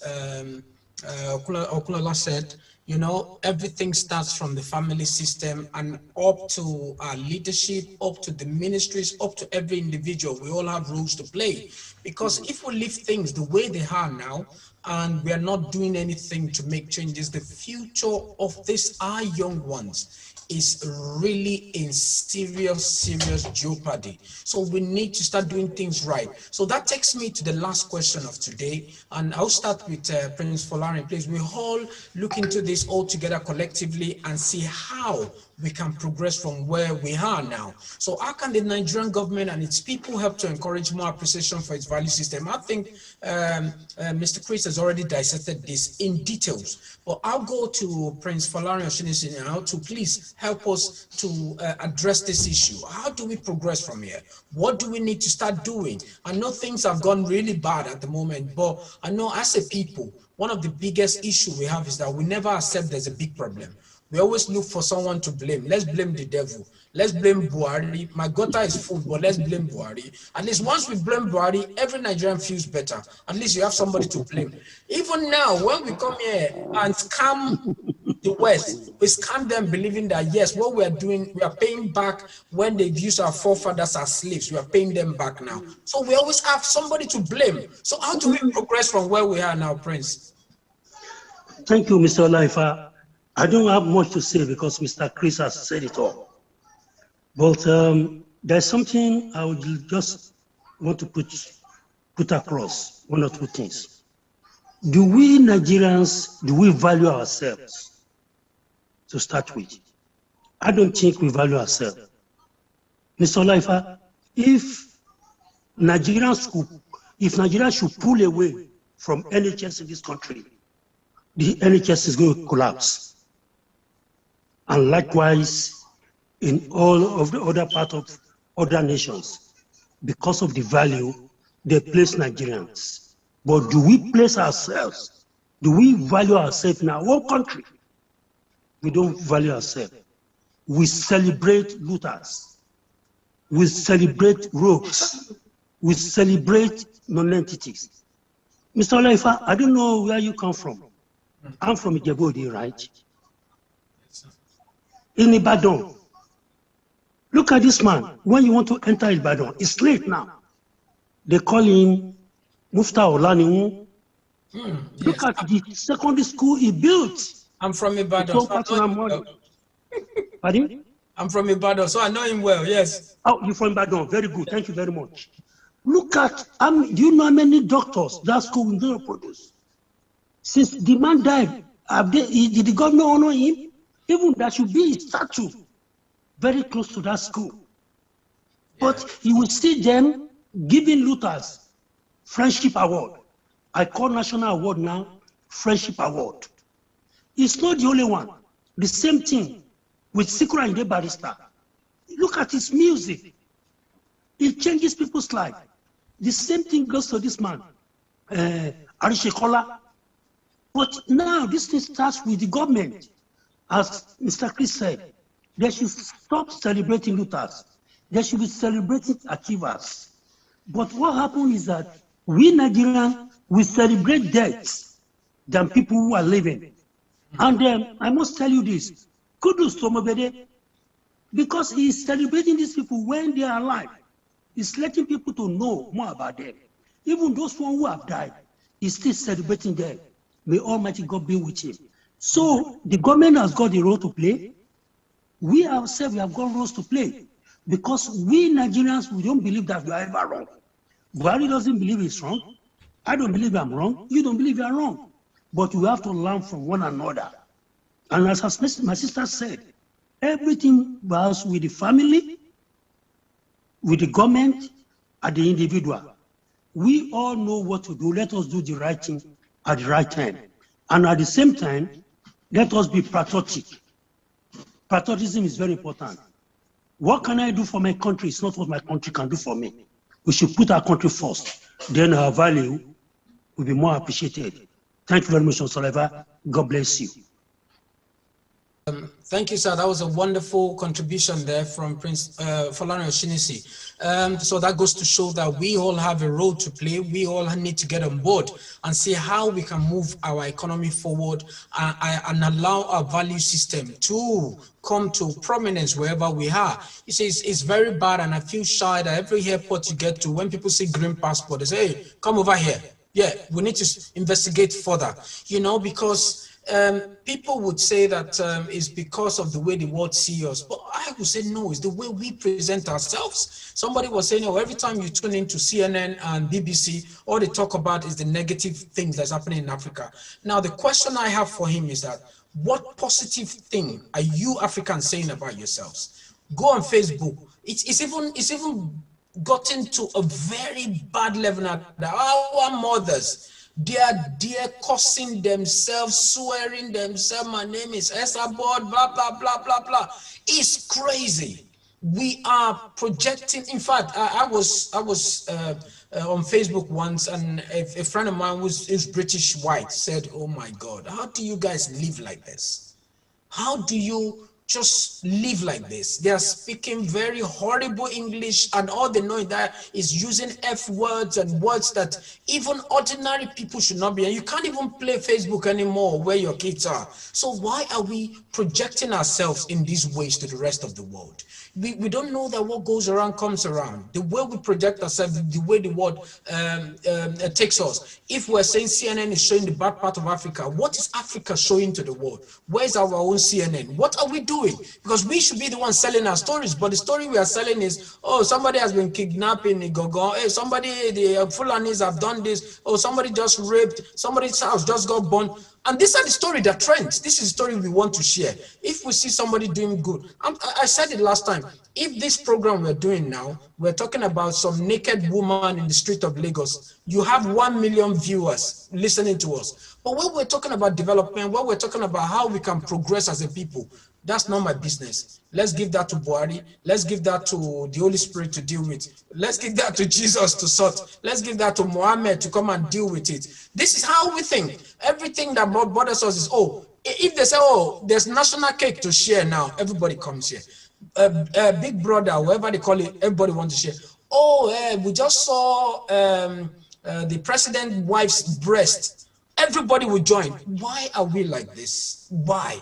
So I'm going to go again to Mrs. Well. So Mr. Chris will round everything up for us, but I'll go to Mrs. Adenike now to give our own summary and the way forward for us as a people. So Mrs. Adenike, please. Thank you.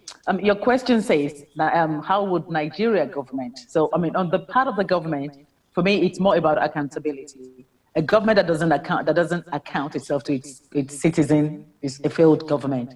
And we know that Nigeria government don't account for anything. For example, I mean, when Mr. Chris was talking earlier, he talked about advocacy and support at a Ministry of Information level. It isn't that that the government would not put funds in for things like that.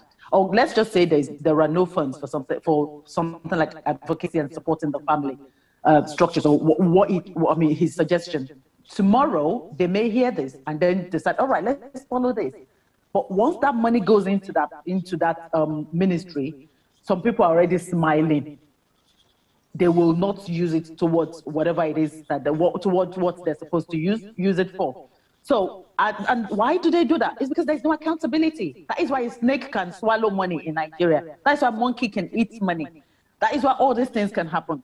So there's no accountability. The government is not accountable to its citizens, and the citizens on the other side doesn't feel, you know what?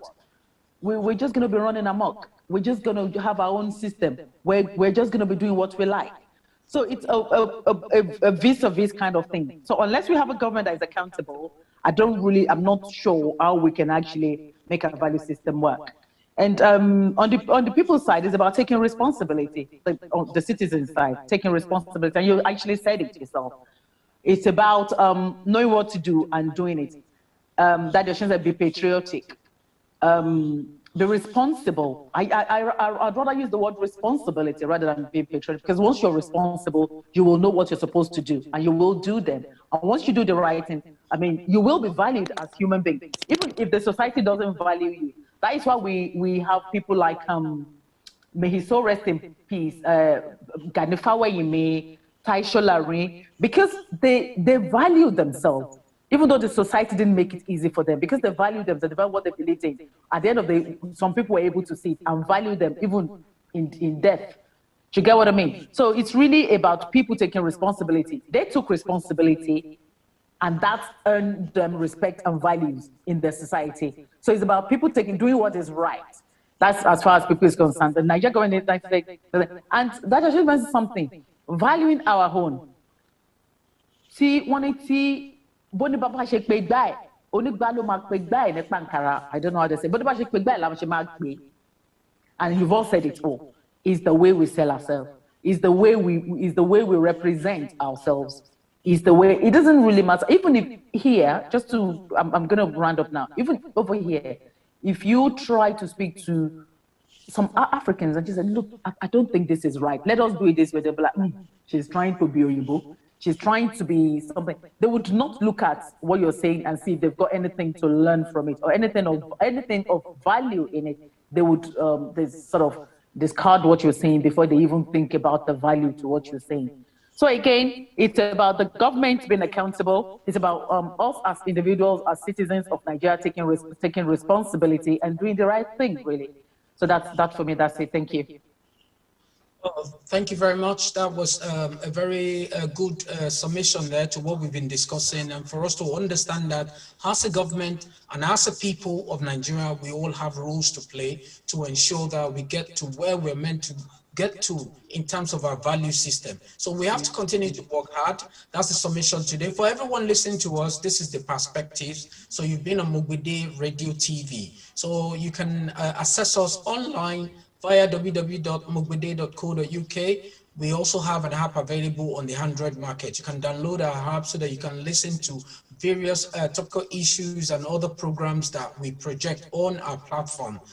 You can also view us on Facebook Live, so MOGBEDE Radio TV, and the same on YouTube Live, MOGBEDE Radio TV. The Perspective is a program that we introduce to incorporate changes. What are we doing right? What are we doing wrong? What should we improve on? What do we need to change? So we're making changes. We're not here to cast aspersions or bring people down, but it's our aim to ensure that changes are done and how we can live a more sustainable life. I'm going to give example of India. In India, they say Jai Hind. When you say in India, they say Jai Hind. That used to be their slogan when they were fighting for independence from the British, and that has stayed. When you see police now, in fact, they greet themselves Jai Hind. It just means salute India, great India. You can call it different things, but it means that India comes first. And with that mind, they do things respecting that their flag, respecting the name India. Jai Hind. In Nigeria, we need to incorporate this kind of everything we're doing. Let us do it for the value system of Nigeria so that we can begin to change things. The way the world sees us, our children should not be scammers, should not be hush puppy again online. We should not keep driving at money. Life does not start and end with money. And the way we are going, if this is not checkmated, is going to lead us to a very, very big trouble. So finally, I'm going to go to Mr. Chris, just to, I know you've given us a very comprehensive summation, but what is your final conclusion on this topic today? Thank you, sir. Mr. Chris. I think you may be muted. We can't hear you. Yes. We still can't hear you. You can hear me now. Someone muted me. I was not muted. Okay, you can hear me now, right? Yes. I will just make it short, right? Now, look at these two names. Temi Tope and Schwarzenegger. Ordinarily, I believe everyone will agree with me that Schwarzenegger should be more difficult to pronounce. But with time, we know that if you meet a non-Nigerian, say a white person or a colored person, when you write down the name Temitope, they are most likely to call it Temtop. Whereas everyone will still pronounce Schwarzenegger as Schwarzenegger. You see, what am I trying to bring in it? Just like Adenike said, the way you display your wares, your goods, that's how people will price it. That's how people will attach value to it. So it is if we want the world to accept, as a people, to accept and appreciate our value system, we must present it the right way. And what is the right way? It has to have a moral, social value. It has to have a moral value driving it. Where morality is lacking within any value system, it will not be accepted. And because the government, people that makes up the government, comes from within the people, this also goes to them that in our legal system, we must bring into it, we must incorporate into it this moral system. You mentioned something earlier on. You see, we tend to mix things together, religion and culture. They are two different things. Tradition, they are different. Now, the same thing, within religion and governance, they are two different things. You see, a child is raped. is taken to court. The perpetrator is taken to court. And then through some background work, the parents of the child comes to court and say, we are forgiving him.